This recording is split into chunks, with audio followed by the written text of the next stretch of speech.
بسم الله الرحمن الرحيم أسود الله সংশয় নিরসন সিরিজ, জিহাদ সিরিজ। والإيمان দ্বিতীয় সংশয়, জিহাদের শর্ত, ধোঁয়াশা ও বিভ্রান্তির গুহামুখ। বিশ্বজুড়ে মুসলমানরা ইতিহাসের সবচেয়ে কঠিন সময় অতিবাহিত করছে। সম্মিলিত ক্রুসেডার বাহিনীর সামরিক, সাংস্কৃতিক ও বুদ্ধিবৃত্তিক হামলার মুখে ইসলামের প্রদীপ আজ নিভু নিভু। দিনের হেফাজতের একমাত্র হাতিয়ার জিহাদ হারিয়ে মুসলমানরা আজ বড়ই অসহায়। এহেন নাজুক পরিস্থিতিতে একথা অস্বীকার করার উপায় নেই যে মুসলমানদের ঘুরে দাঁড়ানোর একমাত্র উপায় জিহাদ ফি সাবিলিল্লাহ। কিন্তু পরম দুঃখের বিষয় হলো, যখনই আল্লাহর একদল বান্দা জিহাদের ঝান্ডা উঁচু করতে চেয়েছে, এক শ্রেণীর পথহারা বিভ্রান্ত আলেম তাদের পথে বাধা হয়ে দাঁড়িয়েছে। জিহাদের স্বচ্ছ বিধানকে তারা উম্মতের সামনে ঘোলাটে করে তুলেছে। জিহাদের প্রশ্ন উঠলেই বলা হচ্ছে শর্ত পাওয়া যায়নি, তাই জিহাদ করা হারাম। এমনকি কেউ ইরদাদ বা জিহাদের প্রস্তুতি ও সামর্থ্য অর্জনের প্রক্রিয়া শুরু করার কথা বললেও তাকে নানান কুটচালে থামিয়ে রাখার ব্যর্থ চেষ্টা করা হয়। অথচ সালাতের শর্ত পাওয়া যায়নি বলে তারা কেউ সালাত থেকে বিরত থাকার কথা বলে না, বরং শর্তগুলো পূর্ণ করে তাড়াতাড়ি নামাজ আদায় করতে বলে। অজু না থাকলে অজু করে নিতে বলে, কাপড় নাপাক থাকলে পাক কাপড় সংগ্রহ করতে বলে। জিহাদ ইসলামের অন্যতম একটি ফরজ বিধান। এর অস্বীকারীরা যেমন কাফির, তেমনি এতে মুজতাহিদ ফকিহদের নীতি বহির্ভূত কোনো তাবিলকারীও কাফির। সালাত, সাওম, যাকাত ইত্যাদির শর্ত, হুকুম ও বিধান যেমন উম্মার ফকিহগণ সুস্পষ্ট ভাষায় বর্ণনা করেছেন এবং মুসলমানগণ যুগ যুগ ধরে আমল করে এসেছেন, ঠিক তেমনি জিহাদের শর্ত বিধানসমূহ তারা পরিষ্কার ভাষায় বর্ণনা করেছেন। এতে কোনোরূপ সংশয়ের অবকাশ নেই। কিন্তু অত্যন্ত দুঃখের বিষয় হলো, জিহাদ থেকে বিরত থাকার মানুষে বর্তমানে এক শ্রেণীর আলেম নিজেদের পক্ষ থেকে জিহাদের জন্য এমন সব শর্ত জুড়ে দিচ্ছে যার অস্তিত্ব সরাসরি কোরআন সুন্নাহ তো দূরের কথা, আহলুস সুন্নাহ ওয়াল জামাআতের কোনো কিতাবেও নেই। এমন অদ্ভুত সব শর্তের কথা বলছে যা কিয়ামত পর্যন্ত পূর্ণ হবে না।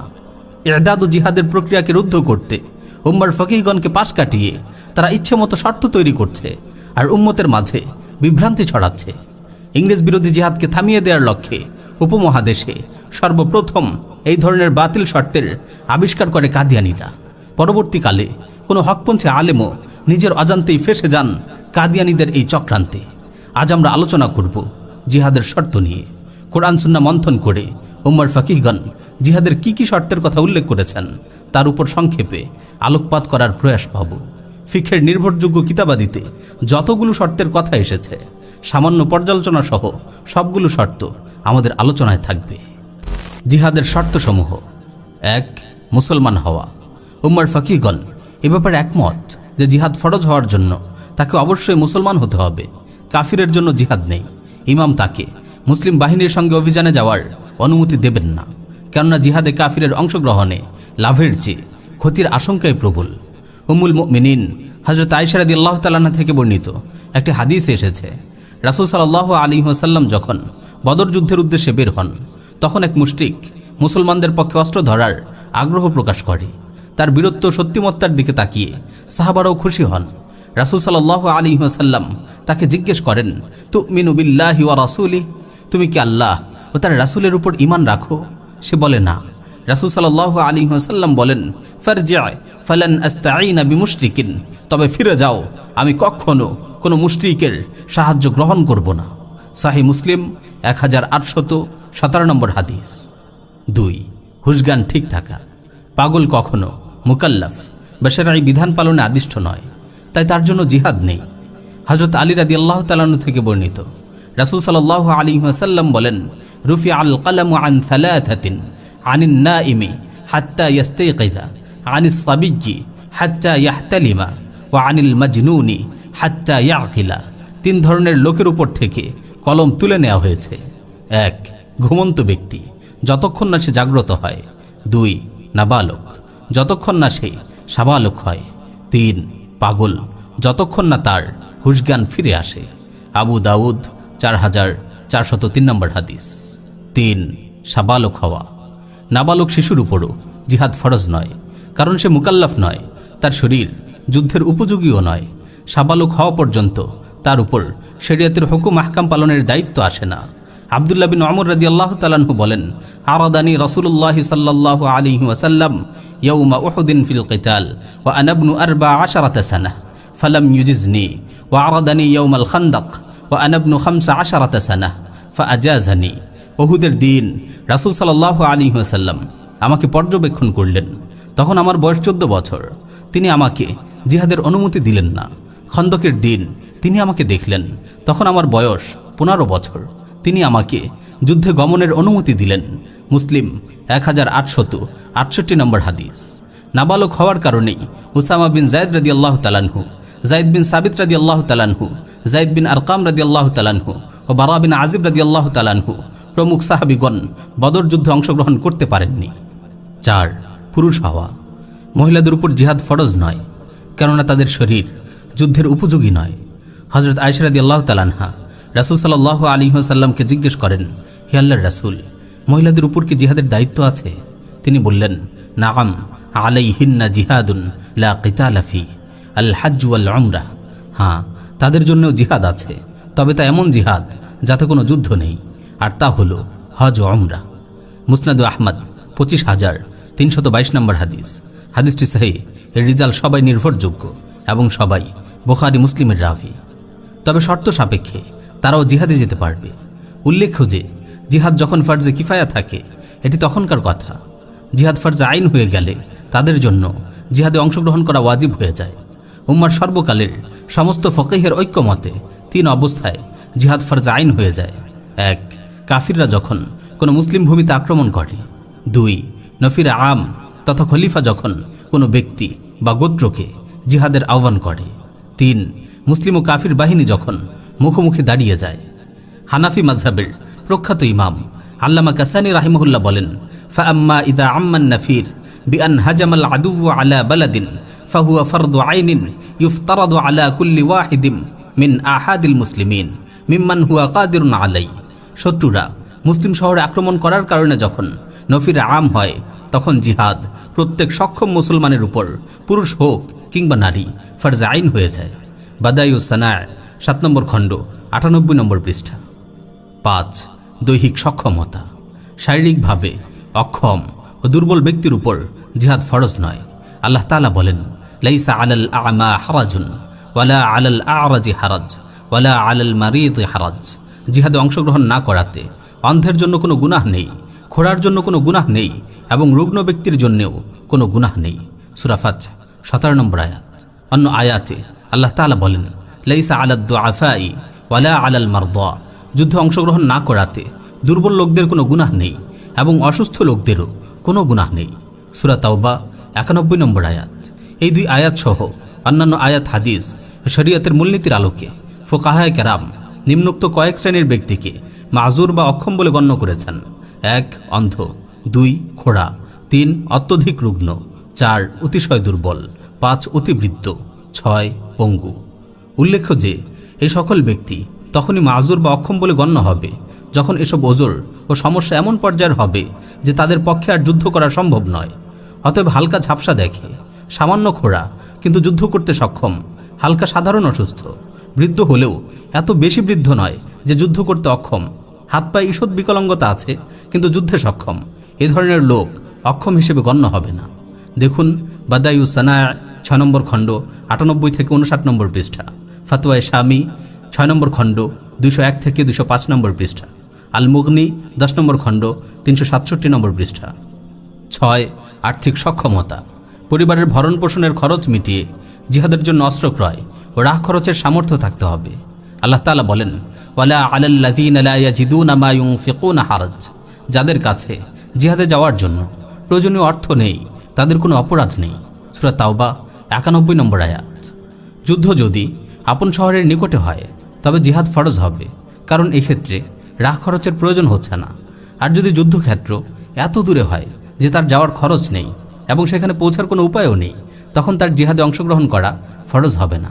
আল্লাহ তাআলা বলেন, ওয়ালা আলাল্লাযীনা ইযা মা আতাউকা লিতাহমিলাহুম কুলতা লা আজিদু মা আহমিলুকুম আলাইহি তাওয়াল্লাউ ওয়া আ'য়ুনুহুম তাফীযু মিনাদ দাম'i হাযানান আল্লা ইয়াজিদু মা ইউনফিকুন।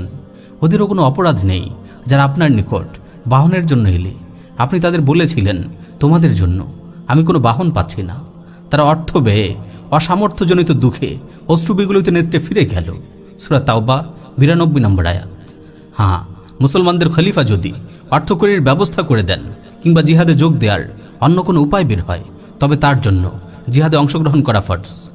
বিশেষ দ্রষ্টব্য, আল্লাহ তাআলা বলেন, ইনফিরু খিফাফান ওয়া সিকালা ওয়াজাহিদু বিআমওয়ালিকুম ওয়া আনফুসিকুম ফি সাবিলিল্লাহ যালিকুম খায়রুল লাকুম ইন কুনতুম তা'লামুন। অভিযানে বের হয়ে পড়ো হালকা রণসম্ভার নিয়ে বা ভারী রণসম্ভার নিয়ে, এবং জিহাদ করো আল্লাহর পথে তোমাদের সম্পদ ও জীবন দিয়ে। এটিই তোমাদের জন্য শ্রেয় যদি তোমরা জানতে। সূরা তাওবা 41 নম্বর আয়াত। উক্ত আয়াত সহ আরও বহু আয়াত ও হাদিসের আলোকে বোঝা যায় জিহাদের সামর্থ্য দুই প্রকার। এক, জিহাদ বিন নফস বা সশরীরে যুদ্ধ করার সামর্থ্য। দুই, জিহাদ বিল মাল বা জিহাদের কাজে সম্পদ ব্যয় করার সামর্থ্য। যার উভয় প্রকারের সামর্থ্য আছে তার জন্য উভয়টা ফরজ, আর যার একটা সামর্থ্য আছে তার জন্য একটা ফরজ। উক্ত আয়াতের ব্যাখ্যায় ইমাম জাসসাস রাহিমাহুল্লাহ বলেন, ফাআউজাবা ফারদাল জিহাদ বিল মালি ওয়ান নফসি জামিআ ফামান কানা লাহু মালুন ওয়া হুয়া মারিদুন আও মুকআদুন আও দাঈফুন লা ইউসলাহু লিল কিতাল ফাআলাইহিল জিহাদু বিমালিহি বিআন ইউ'তিয়াহু গায়রাহু ফায়াগযু বিহি কামা আন্না মান লাহু কুওয়াতুন ওয়া জালাদ ওয়া আমকানাহুল জিহাদু বিনাফসিহি কানা আলাইহিল জিহাদু বিনাফসিহি ওয়া ইন লাম ইয়াকুন যা মালিন ওয়া ইয়াসারিন বা'দা আন ইয়াজিদা মা ইয়াবলুগু আমান কাওয়িয়া আলাল কিতাল ওয়া লাহু মালুন ফাআলাইহিল জিহাদু বিন-নাফসি ওয়াল মাল। আল্লাহ তাআলা মাল ও জান উভয়টি দিয়ে জিহাদ করাকে ফরজ করেছেন। যার মাল আছে কিন্তু সে অসুস্থ কিংবা পঙ্গু অথবা দুর্বল, যার ফলে সে যুদ্ধের সামর্থ্য রাখে না, তার জন্য মাল দিয়ে জিহাদ করা ফরজ। আর তা এভাবে যে স্বর্ণকে মাল দিয়ে দিবে, সে এই মাল দিয়ে যুদ্ধ করবে। আর যার শারীরিক সামর্থ্য আছে এবং যুদ্ধ করতে সক্ষম, সে যদি সম্পদশালী ও প্রাচুর্যের অধিকারী নাও হয়, তবুও জিহাদে পৌঁছার মতো ব্যবস্থা হয়ে গেলে তাকে যুদ্ধে শরিক হতে হবে। সম্পদশালী ও যুদ্ধে সক্ষম ব্যক্তির জন্য জীবন ও সম্পদ উভয়টি দিয়ে জিহাদ করা ফরজ। আহকামুল কোরআন 3 নম্বর খণ্ড 151 নম্বর পৃষ্ঠা। 7, স্বাধীন হওয়া। গোলামের উপর জিহাদ ফরজ নয়। কানজুদ দাকায়েক 369 নম্বর পৃষ্ঠা। আল মুগনি 9 নম্বর খণ্ড 198 নম্বর পৃষ্ঠা। হ্যাঁ, যদি জিহাদ ফরজ আইন হয়ে যায় তখন তার জন্য জিহাদে অংশগ্রহণ করা ফরজ। এতে তার মালিকের অনুমতিরও কোনো দরকার নেই। বাদায়ুস সানা 7 নম্বর খণ্ড 98 নম্বর পৃষ্ঠা। 8, মা বাবার অনুমতি। মা বাবা যদি অনুমতি না দেন তাহলে ফরজে কিফায়া জিহাদে অংশগ্রহণ করা যাবে না। হাদিসে এসেছে, জনৈক সাহাবী রাসূল সাল্লাল্লাহু আলাইহি ওয়াসাল্লামের কাছে জিহাদে যাওয়ার অনুমতি চাইলে তিনি বললেন, আহাজ্জুন ওয়ালিদাক, তোমার মা বাবা কি জীবিত আছেন? সে উত্তর দেয়, হ্যাঁ জীবিত আছেন। তিনি বললেন, ফাফিহিমা ফাজাহিদ, তবে তাদের সেবা করার চেষ্টা করো। বুখারী 3004 নম্বর হাদিস। কিন্তু জিহাদ যখন ফরজ আইন হয়ে যায় তখন মা বাবার অনুমতির কোনো প্রয়োজন নেই। বাদায়ুস সানা 7 নম্বর খণ্ড 98 নম্বর পৃষ্ঠা। 9, কর্জদাতার অনুমতি। জিহাদ যদি ফরজে কিফায়া হয় তবে ঋণগ্রস্ত ব্যক্তি ঋণ পরিশোধ করেই জিহাদে অংশগ্রহণ করবে। ঋণ পরিশোধের সামর্থ্য না থাকলে ঋণদাতার অনুমতি নিয়ে যেতে হবে। ঋণদাতা অনুমতি না দিলে ফরজে কিফায়া জিহাদে অংশগ্রহণ করা যাবে না। তবে জিহাদ যদি ফরজে আইন হয় তবে ঋণদাতার অনুমতি না নিয়েই জিহাদে অংশগ্রহণ করবে। আল বাহরুর রায়ক 5 নম্বর খণ্ড 77 ও 78 নম্বর পৃষ্ঠা। কোরআন সুন্নাহ ও ফিকহের কিতাবাদিতে এই শর্তগুলোর কথাই বিবৃত হয়েছে এবং হাজার বছর ধরে মুসলিম উম্মাহ এর উপরে আমল করে এসেছে। দুঃখের বিষয়, এক শ্রেণীর দুনিয়ালোভী আলেম জিহাদের জন্য এমন সব শর্ত আবিষ্কার করছে যার কোনো অস্তিত্ব শরীয়তে নেই। হকের ধ্বজাধারী কতিপয় দারুল ইফতা থেকেও প্রকাশিত কিছু ফতোয়ায় দেখা যাচ্ছে আজগুবি সব শর্তের ছড়াছড়ি। শর্তগুলো এমনভাবে জুড়ে দেওয়া হচ্ছে, ভাবলে মনে হয় কিয়ামত পর্যন্ত যেন জিহাদ কোনোভাবেই ফরজ হতে না পারে। তার জন্যেই তাদের এই প্রচেষ্টা। জিহাদে তলাব ও জিহাদুদ্দাফায়ের শর্তগুলোকে পরস্পর গুলিয়ে তারা দিনের এই মহান বিধানকে ধোঁয়াশাচ্ছন্ন করার চেষ্টা করছে। আজ পৃথিবীর কোথাও জিহাদে তলাব বা আক্রমণাত্মক জিহাদ নেই। সব জায়গায় জিহাদুদ্দাফা বা প্রতিরোধমূলক জিহাদ চলছে। জিহাদুদ্দাফায়ের জন্য শরীয়ত উল্লেখযোগ্য কোনো শর্তই আরোপ করেনি, বরং মুসলিম ভূমিতে হামলা হলে যার যা আছে তা নিয়ে সর্বশক্তি দিয়ে দুশমনের মোকাবেলার বিধান রয়েছে। শাইখুল ইসলাম ইবনে তাইমিয়া রাহিমাহুল্লাহ বলেন, ওয়া আম্মা কিতালুদ দাফঈ ফাহুয়া আশাদ্দু আনওয়াইন দাফউস সাইলি আনিল হুরমাতি ওয়াদ-দীন ওয়াজিবুন ইজমাআন فالعدو الصائل الذي يفسد الدين والدنيا لا شيء أوجب بعد الإيمان من دفعه লা ইশতারাতু লাহু শারতুন কাজ্জাদি ওয়ার রাহিলা বাল ইউদফাউ বিহাসাবিল ইমকান ওয়া ক্বাদ নাসসা আলা যালিকাল উলামা আসহাবুনা ওয়া গায়রুহুম। আর প্রতিরোধমূলক যুদ্ধ জিহাদের সবচেয়ে গুরুত্বপূর্ণ প্রকার। মুসলমানদের মর্যাদা ও দিনের হেফাজতের জন্য আগ্রাসী শত্রুকে প্রতিহত করা সর্বসম্মতিক্রমে ফরজ। যে আগ্রাসী শত্রু মুসলমানদের দিন ও দুনিয়া উভয়টিকে ধ্বংস করে, ঈমান আনার পর তাকে প্রতিরোধ করার চেয়ে অধিক গুরুত্বপূর্ণ কোনো ফরজ নেই। আর এর জন্য কোনো শর্ত প্রযোজ্য নয়, যেমন পাথেয় বাহন, বরং সামর্থ্য অনুযায়ী প্রতিরোধ করতে হবে। আর হুকুমটি আমাদের মাযহাবের উলামা সহ অন্যান্য মাযহাবের উলামারাও স্পষ্টভাবে বর্ণনা করেছেন। আল ফাতওয়াল কুবরা 4 নম্বর খণ্ড 608 নম্বর পৃষ্ঠা। প্রিয় উপস্থিতি, সামনের পর্বগুলোতে বিভ্রান্ত আলেমদের জুড়ে দেয়া শর্তগুলোর যথার্থতা নিয়ে আলোচনা করা হবে ইনশাআল্লাহ। পরিশেষে হাদিস শরীফের প্রাসঙ্গিক একটি অংশ দিয়েই শেষ করছে আজকের আলোচনা। মা বালু আকওয়ামিন ইয়াশতারিতুনা শুরুতান লাইসাত ফি কিতাবিল্লাহ মান ইশতারাতা শারতান লাইসা ফি কিতাবিল্লাহ ফালাইসা লাহ ওয়া ইন ইশতারাতা মিআতা শারতিন। লোকদের কি হলো, তারা এমন সব শর্ত আরোপ করছে যা আল্লাহর কিতাবে নেই। যে ব্যক্তি এমন শর্ত আরোপ করে যা আল্লাহর কিতাবে নেই, সে ওই শর্তের হকদার হবে না, যদিও সে 100 শর্ত আরোপ করে।